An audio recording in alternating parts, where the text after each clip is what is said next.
நடிச்ச முதல் படத்திலேயே பணம், பெயர், புகழ்னு கிடைச்சும், அதுக்கப்புறமா தலைமறைவான நடிகர்கள் யாரெல்லாம் தெரியுமா? லிஸ்ட்ல நம்ம ஃபர்ஸ்ட் பார்க்க போறது அங்காடி தெரு மகேஷ். இவர் நடிச்ச முதல் படமான அங்காடி தெரு படம் யாருமே எதிர்பார்க்காத அளவுக்கு ஒரு வேற லெவல் ஹிட் ஆயிடுச்சு.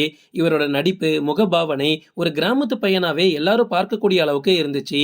ஆனா இந்த படத்தின் மூலமா கிடைச்ச வெற்றியை இவர் தக்க வச்சுக்கல அப்படின்னு தான் சொல்லியாகணும். ஏன்னா முதல் படம் ஹிட் ஆகுறதுலாம் ரொம்ப ரொம்ப கொடுத்து வச்ச விஷயம். அந்த லக் எல்லாருக்குமே கிடைக்காது. ஆனா இவருக்கு கிடைச்சிச்சுல்ல, அதை வச்சு அடுத்தடுத்த படங்கள் நல்லா நடிச்சு இன்னைக்கு ஒரு வேற லெவல் ஹீரோவா மாறி இருக்கலாம். சிவகார்த்திகேயன்லாம் அதை தான் பண்ணாரு. ஆனா மகேஷ் அதை பண்ண தவறிட்டாரு. அதுக்கப்புறமாவும் இரவும் பகலும், கருப்பு ஆடு, என் காதலி சீன் போடுறா, இந்த மாதிரி படத்துல எல்லாம் மகேஷ் நடிச்சாரு.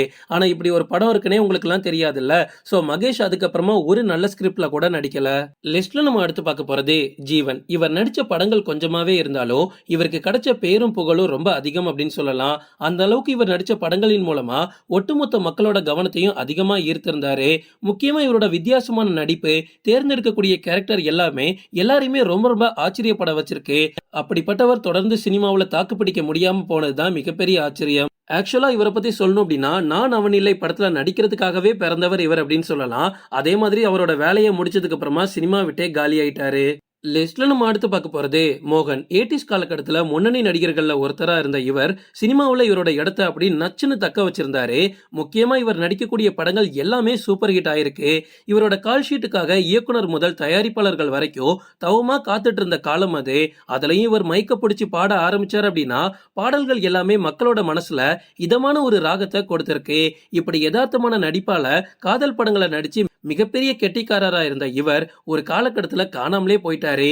இப்ப கோட் படத்துல மறுபடியும் ஒரு கம்பேக் கொடுத்திருக்காரு. ஆனா இதெல்லாம் கம்பேக் கிடையாது. அந்த டைம்ல மோகனுக்கு இருந்த மார்க்கெட்டை தொடர்ந்து தக்க வச்சிருந்தார் அப்படின்னா இன்னைக்கு சூப்பர் ஸ்டார் ரஜினிகாந்த் அளவுக்கு இவருமே கொண்டாடப்பட்டிருப்பாரு. லிஸ்ட்ல நம்ம அடுத்து பார்க்க போறது பிரசாந்த். பிரசாந்த் மாதிரி ஒரு லக்கி ஹீரோவும் கிடையாது, இவரை மாதிரி ஒரு அன்லக்கி ஹீரோவும் கிடையாது. இவர் 90ஸ்ல வந்த எல்லா நடிகர்களையும் ஓவர் டேக் பண்ணி முதல் இடத்துல ஹீரோவா வலம் வந்துட்டு இருந்தாரு.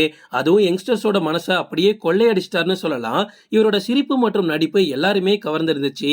இவர் தான் சினிமாவுக்கு வருங்கால டாப் ஸ்டார் அப்படின்ற பட்டத்தையும் ரசிகர்கள் இவருக்கு கொடுத்தாங்க.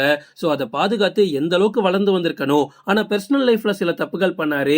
அதுக்கப்புறமா சூஸ் பண்ண ஸ்கிரிப்டும் சரியில்லாம பிரசாந்த் ஒரு டைம்ல சினிமாவை விட்டே காணாம போயிட்டாரு. ஆக்சுவலா டயர் 2, 3, 4ல இருக்கிற ஹீரோஸ் காணாம போறது மேட்டரே இல்ல. ஆனா இண்டஸ்ட்ரியிலேயே நம்பர் 1 ஹீரோவா இருந்தவர்லாம் காணாம போனது மிகப்பெரிய ஆச்சரியம். லிஸ்ட்ல நம்ம அடுத்து பார்க்க போறது அப்பாஸ். ஆக்சுவலா தமிழ் சினிமாவோட நம்பர் 1 ஹீரோவா இருந்தவர் ஹார்பிக் அட்வர்டைஸ்மெண்ட்ல நடிக்கிற அளவுக்கு மார்க்கெட் இழந்ததெல்லாம் மிகப்பெரிய சங்கடம். இவர் நடிச்ச முதல் படமான காதல் தேசம் படத்தின் மூலமா ஒரு சாக்லேட் பாயா எல்லாரையுமே வசியம் பண்ணி வச்சிருந்தாரு. அதுக்கப்புறமா விஐபி, பூச்சோடவா, பூவேலி இந்த மாதிரி படங்கள்லாம் மிகப்பெரிய வெற்றி. அதே மாதிரி பெரிய பெரிய ஹீரோக்களோட தம்பி கேரக்டரும் இவர் நடிச்சிருப்பாரு. இந்த மாதிரி படங்கள்ல நடிச்சு மிகப்பெரிய பேரையும் புகழையும் சம்பாதிச்சு வச்சிருந்தாரு. அதை அப்படியே காப்பாத்திட்டு வந்திருந்தார் அப்படின்னா இன்னைக்குமே இவரோட மார்க்கெட் குறைஞ்சிருக்காது.